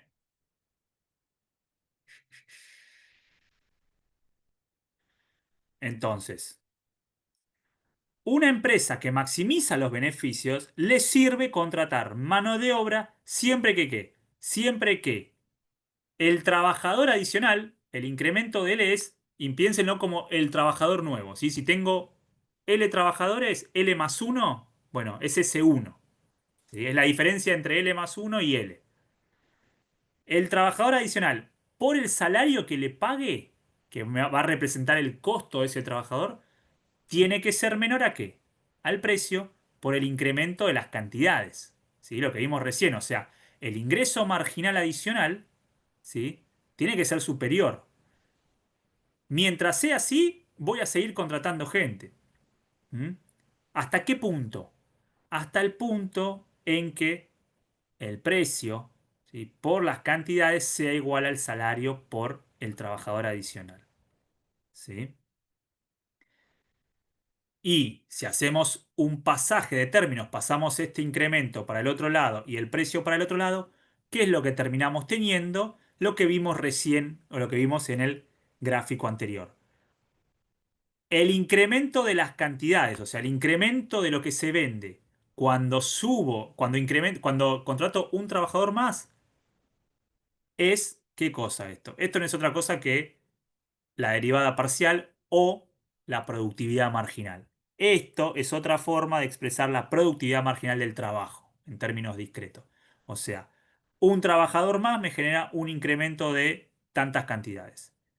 Entonces, yo voy a hacer esto va a tener que ser igual al precio, al salario, perdón, al salario en términos reales, al salario sobre los precios.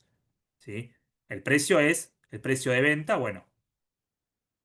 ¿Sí? O sea, llegamos, en definitiva, acá muy simplemente a mostrar esto. ¿Mm? ¿Qué es esto? Porque el salario, ¿sí?, que se paga va a ser igual a la productividad marginal. ¿Mm?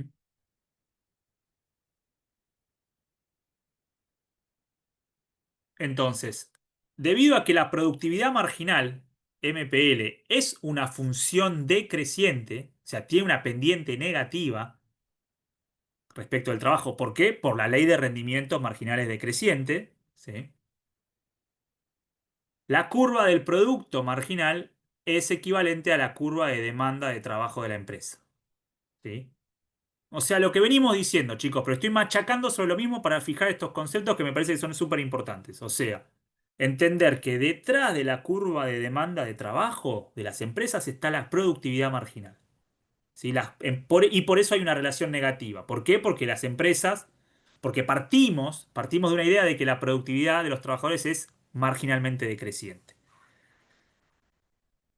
Entonces, si esto se cumple para una empresa, por eso acá dice D sub LI, I sería la empresa número I, por agregación, y así es como funciona la teoría neoclásica. La teoría neoclásica parte de una mirada individualista, o sea, mira individualmente a la empresa, individualmente a las personas, como agentes racionales, y después dice, bueno, esto, si se cumple para uno, se cumple para todos. Entonces puedo sumarlos y determinar la demanda agregada de trabajo. Entonces, yo puedo determinar la demanda agregada de trabajo, o sea, la demanda de trabajo de todo el mercado, con la misma lógica, ¿sí? ¿Cómo va a ser la demanda? Va a ser una función del salario. O sea, si el salario real cae, yo demando más trabajo. Si el salario real sube, yo demando menos trabajo. Y la curva de oferta, que no la vimos acá, no está acá, va a estar, como yo les dije, en función de otra cosa. O sea, los hogares, así como las empresas demandan y tienen una relación inversa, los hogares van a ofrecer trabajo, ¿sí?, pero tratando de maximizar la utilidad. Y acá, ¿cuál es cuál es la noción conceptual que hay atrás de la oferta de trabajo? Que los hogares ofrecen trabajo o las personas ofrecen trabajo, pero que el trabajo es una desutilidad. O sea, en realidad no es algo piola. El trabajo es algo malo. ¿Sí? Implica una desutilidad porque yo podría estar haciendo otra cosa mejor que trabajar. ¿Sí? Por ejemplo, ¿qué? Bueno, ocio, te dicen ellos. Entonces, en realidad, el trabajador lo que hace siempre es un cálculo entre trabajar y tener tiempo de ocio, ¿sí? Y se distribuye entre eso. ¿Y cuánto tiempo va a trabajar y cuánto tiempo va a tener de ocio? Va a depender del precio, como siempre en la teoría neoclásica. ¿De qué precio? El precio del salario, ¿no? Entonces, si sube el salario, el trabajador va a decir, ok, estoy dispuesto a resignar tiempo de ocio para trabajar más. Si el salario cae, el trabajador va a decir, no, prefiero trabajar menos y tener más tiempo de ocio, ¿sí? Por lo tanto, la oferta de trabajo va a ser una función positiva, ¿sí? Esto es, S de L es la oferta de trabajo, es igual a, acá dice de vuelta S de L, pero S tómelo acá como si fuera una función, función del salario real. Depende positivamente del salario real. O sea que si sube el salario real, sube la oferta, la cantidad de gente que está dispuesta a trabajar, ¿sí? Por eso tenemos una función así positiva. Primer pregunta que les hago acá, porque esto sí me interesa problematizarlo. No me interesa tanto que ustedes sepan a la perfección las ecuaciones, ¿sí? Aunque no está de más. Me interesa que discutamos esto. ¿A ustedes les parece razonable pensar que la gente va a trabajar haciendo un cálculo de maximización de utilidad o de desutilidad, pensando en que podría estar tirada en el sillón mirando tele? Entonces el cálculo que hace es ese, mira si el salario es bueno, va a trabajar, y si el salario es bajo, no. Si el salario es muy alto, resigna tiempo de ocio y aparece, o más gente está dispuesta a trabajar porque el salario es mejor. ¿Cómo lo ven ustedes? ¿Les parece razonable ese argumento para pensar la oferta de trabajo?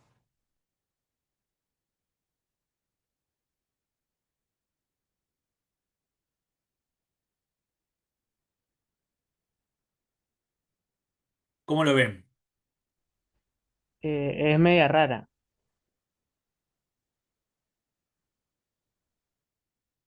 ¿Por qué? ¿O por qué te parezca? No me importa. O sea, tiren lo que tiren, no pasa nada, chicos, ¿sí? La idea es Porque es medio, discutir. o sea, va, ¿cómo dice? El tema de que no sé si todo el mundo puede elegir si trabajar o quedarse tirado en el sillón viendo tele. Bueno, eso que vos estás diciendo y que se te acaba de ocurrir acá es una de las críticas, está un poquito más adelante, ¿sí? Fundamentales. Y es una de las críticas que hace la teoría heterodoxa, el enfoque del excedente. ¿Qué es lo que dice, por ejemplo, un tipo que se llama Eckhart, que hace una crítica muy interesante? Dice, bueno, esta es una teoría que funciona para el 10% más rico de la población, o sea, la población que tiene un colchón, que tiene una familia, una red de contención, y entonces tiene sentido para quién. Y para la persona que no tiene que salir a buscar trabajo, ¿no? Y que puede decir, trabajo si me gusta el salario y si no me gusta, no trabajo, ¿sí? Y que podemos pensar que está en una relación más equilibrada con la demanda de trabajo, ¿sí? ¿Se entiende lo que digo? Ahora, no es una teoría justamente porque no refleja la realidad de todo el mercado de trabajo, está reflejando la realidad de un porcentaje minúsculo de la población, ¿sí? Eh, Hablando mal y pronto, sería la realidad de, qué sé yo, no sé, de los jóvenes más ricos, ¿sí? Del país, que pueden no trabajar hasta los 30 años y no pasa nada porque hay alguien que los banca. ¿Mm? O porque tienen rentas, porque ya heredaron un departamento, o porque heredaron una empresa, y bueno, no tienen necesidad de salir a trabajar. Lo hacen si les pinta o si el salario les parece cómodo. El 95% de la población, ¿qué le pasa? Tiene que salir a trabajar. Se acomoda. Obviamente que va a pelear por su salario, pero en general, ¿qué sucede con la oferta de trabajo? Siempre se acomoda a la demanda. O sea, si la demanda de trabajo aumenta, aparece la oferta. O sea, en realidad, ¿sí? Lo que siempre vemos es qué cosa. Y es que hay falta de trabajo, ¿sí? En general lo que vemos, si hay una regularidad empírica, y vuelvo al principio del curso, vuelvo a lo que vimos en la introducción sobre la definición de economía. La definición de economía nos hablaba de ¿qué cosa? La economía como una ciencia que se dedica a administrar los recursos escasos de manera eficiente para satisfacer necesidades múltiples y bla, bla, bla. Bueno, ¿los recursos escasos qué son? Los recursos son los factores productivos. Trabajo, tierra, capital. ¿Es el trabajo un recurso escaso? No. Si hay algo que se ve empíricamente y una regularidad, sobre todo en el capitalismo, es que hay desempleo. O sea, desde que existe el capitalismo, existe algo que Marx llamó ejército de reserva. ¿Qué es ejército de reserva? Y bueno, que vos tenés un stock de gente que quisiera trabajar y no consigue trabajo, ¿sí? Y por lo tanto siempre va a estar dispuesta a trabajar. Y en todo caso, ¿sí?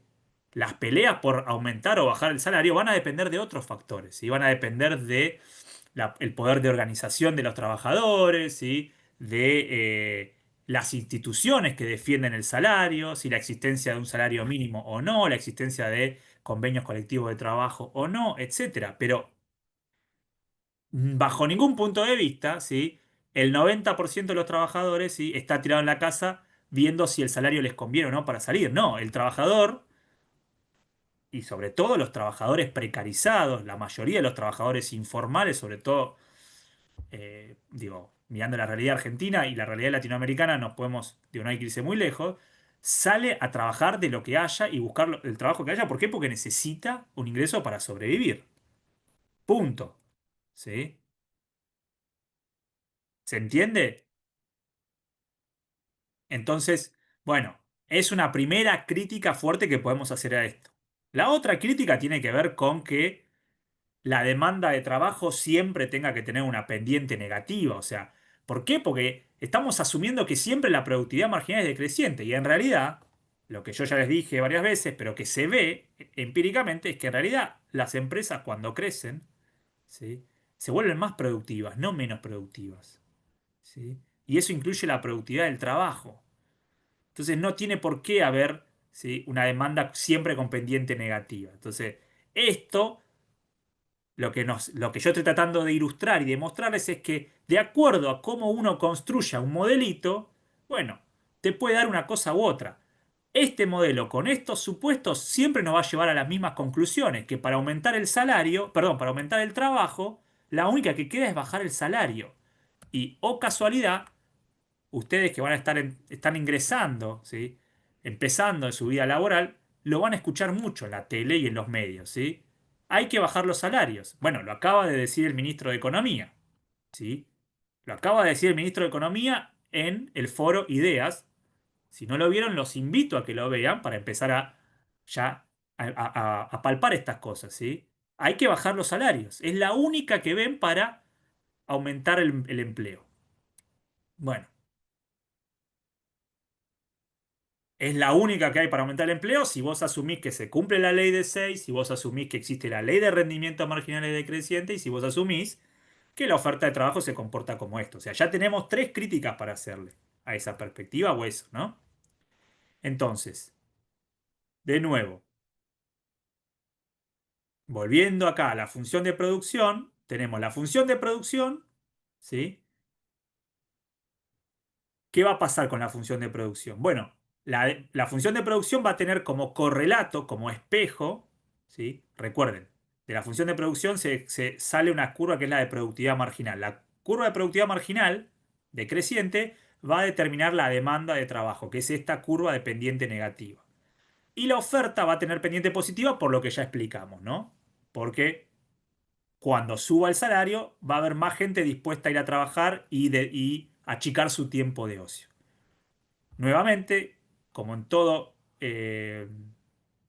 esquemita, ¿sí?, de tijeras como este, que se conoce, o sea, oferta y demanda, hay un punto de equilibrio. ¿Qué es lo que te dice esta teoría? Que ese punto de equilibrio, de intersección entre la demanda y la oferta, va a ser el de equilibrio. Y no va a ser solamente el de equilibrio, va a ser el de pleno empleo, el equilibrio de pleno empleo. ¿Sí? La cantidad de trabajo es de equilibrio, ¿sí?, pero de pleno empleo. ¿Por qué va a ser de pleno empleo?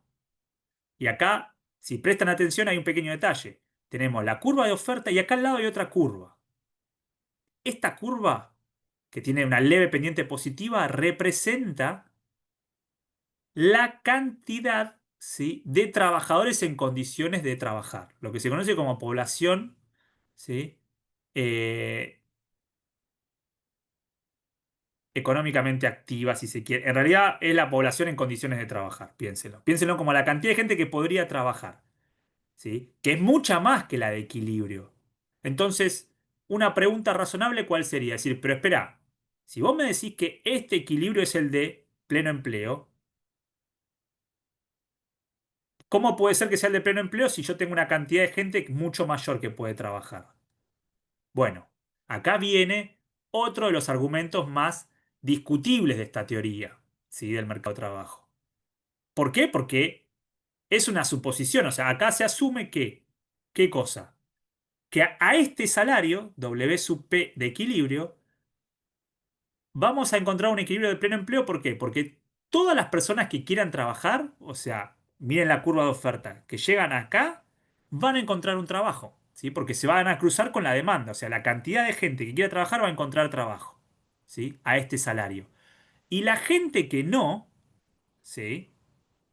Que no quiera trabajar este salario, se consideran desempleados voluntarios, ¿sí? ¿Qué quiere decir desempleado voluntario? Que no quieren trabajar ese salario, pero no es que dicen, pucha, quiero trabajar. No, no, son desempleo voluntario. ¿Por qué? Porque no están dispuestos a trabajar al salario de mercado. Bueno, es algo discutible, ¿sí? Es bastante arbitrario asumir eso. Porque vos ya estás asumiendo que por definición, entonces siempre donde se crucen la demanda y la oferta, ¿sí? Eh, en realidad estás justificando que la desregulación, el libre juego de la oferta y la demanda, ¿sí? Asumiendo que de vuelta la demanda y la oferta están en igualdad de condiciones, ¿no? O sea que no hay una asimetría de poder entre la demanda y la oferta cuando en realidad la hay, van a encontrar un salario de equilibrio que va a ser el de pleno empleo. Bueno, es bastante discutible eso, ¿sí?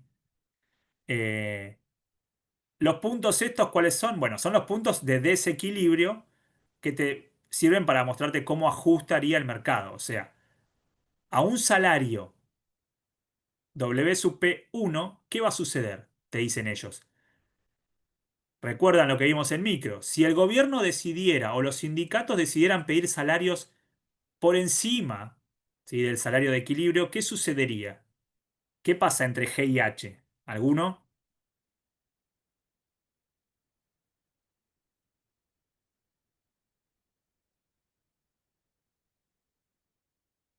¿Qué va a estar sucediendo entre G y H?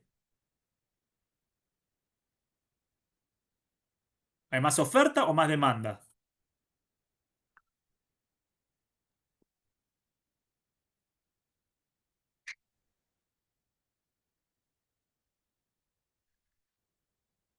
Vamos, anímense, muchachos, muchaches, muchachas. Es viernes. Pueden tirar algo.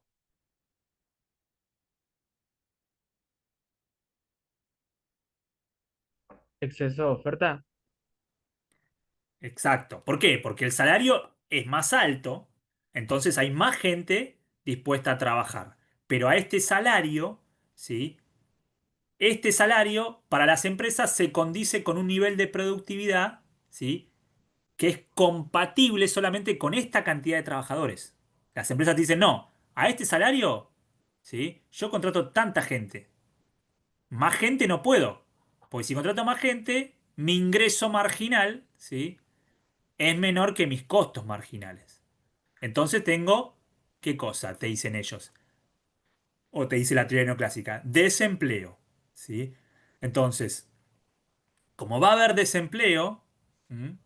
en una economía desregulada, o sea, si no hubiera instituciones, te dicen ellos, si no hubiera nada que ponga un piso a este salario, o sea, que diga no se puede ir por abajo de este salario, el mercado ajustaría solo. ¿Cómo ajustaría? Bueno, te dicen, como los trabajadores no conseguirían salarios, no conseguirían trabajo a este salario, estarían dispuestos a aceptar un salario más bajo. A un salario más bajo, las empresas demandarían gente. Y así, por el libre juego de la oferta y la demanda, iríamos convergiendo a un nivel de equilibrio donde finalmente se demandaría una cantidad de trabajo igual a la oferta. ¿Sí? Lo mismo al revés, si el salario estuviera por debajo del de equilibrio, ¿sí? Eh, habría un exceso de demanda, entonces las empresas competirían por los trabajadores, entonces le ofrecerían más a los trabajadores, pero cada trabajador que contraten a un salario mayor haría que la productividad sea menor, entonces produzcan menos, ¿sí? Y volverían, pero como seguiría habiendo exceso de demanda, contratarían más gente, ofreciéndoles más salario, ¿sí? Pero bajando la producción, entonces, de vuelta, este proceso iterativo, ¿sí? que va y viene, va y viene, va y viene, nos llevaría de vuelta a un equilibrio. Ahora, el punto de esta teoría, y a mí lo que me interesa es que les quede eso, digo, las implicancias de política económica son las siguientes. Te dicen, cuando vos querés fijar, intervenir el mercado de trabajo, fijando salarios por encima de los salarios, ¿sí?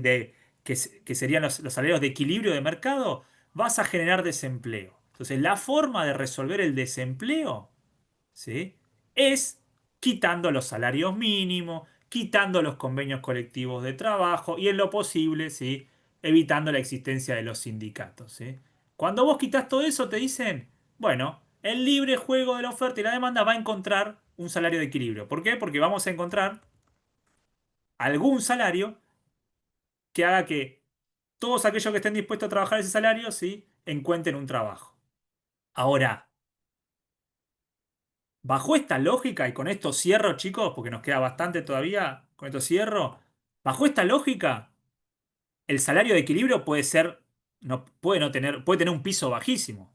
¿Me explico? O sea, puede ser $200, ¿sí? Que estamos hablando de 300.000 pesos, ¿sí?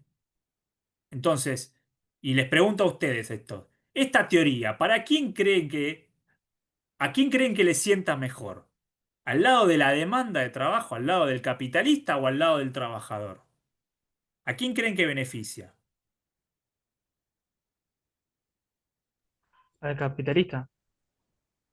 Y es más cómoda para el capitalista, ¿no? O sea, si yo fuera empresario, probablemente me sentiría más a gusto con esta idea, ¿no? ¿Por qué? Porque para los capitalistas el salario es un costo, ¿sí? Afecta su tasa de ganancia. Entonces el capitalista naturalmente lo que siempre va a buscar es bajar esos costos, ¿sí? Para maximizar la ganancia. ¿Mm? Y por eso se plantea esto como si fuera un mercado de competencia perfecta en donde las empresas y los trabajadores tienen las mismas, ¿sí? La misma correlación de fuerzas, se dice. O sea, tienen el mismo poder de negociación, ¿sí? Y por eso tienen que plantear esta curva de oferta como si fuera esto, ¿no? La realidad de un puñado de personas que representarían a todos, cuando en realidad no es así, ¿sí? Lejos de serlo, por lo que ya discutimos. Así que bueno, con esto, chicos, dejo de compartir. Vamos a detener la grabación. A ver.